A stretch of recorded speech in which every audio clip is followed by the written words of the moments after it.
Never ignore a notification of a speeding fine, as it's a criminal offence and carries strict penalties if not dealt with responsibly. You could be summoned to court and receive a fine of up to £1,000 with the addition of 6 penalty points added to your licence. It's the registered vehicle owner's responsibility to tell the police who was driving at the time of the speeding incident. This is done by returning the Section 172 notice attached to the Notice of Intended Prosecution. This form must be completed and returned within 28 days or it's considered a criminal offence, as is lying about who was driving. Many parents, for instance, have tried to take the fine and the points on behalf of their children to avoid the younger driver's insurance from shooting up. In a similar way, couples have often tried to take each other's points when one of them is near to getting a driving ban. However, you could really come a cropper doing this. Some of the modern speed cameras snap a surprisingly clear photo and could get a picture of your face, making the correct driver pretty easily identifiable.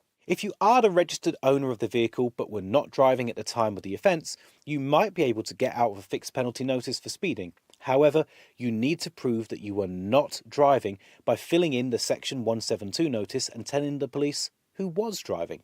It's worth knowing that you can challenge a speeding fine if you're not sent details of the speeding offence within 14 days of the speed camera snapping you. So, being caught doing 40 miles an hour in a 30 miles an hour zone is considered a Band A offence. The fine for a Band A offence is 50% of your weekly income and 3 penalty points on your licence. Even though you may wish to contest the fine in court, and you have the right to do so, it can be very difficult to win these cases because you only need to have been proven to have exceeded the speed limit, well, briefly. You could hire an expensive lawyer to argue your case in court, and many celebrities have done just that, successfully, but it's still not guaranteed, and it's not something that everyone can afford to do. And be warned, an unsuccessful speeding fine challenge is likely to result in an even bigger fine. However, if you think the offence wasn't genuine, say you weren't the driver, or your car had been stolen, or your vehicle was mistakenly identified as speeding, then it could be worth contesting the fine. In these circumstances, you may find that a speed camera photo showing that you're not the driver, or that someone was using your registration on another car, could be a very helpful thing indeed. If you want to challenge a ticket, or you're worried that a fine is about to land you in trouble, then a popular option is to consult a solicitor for help. JustAnswer, for example, only costs £5 for a trial.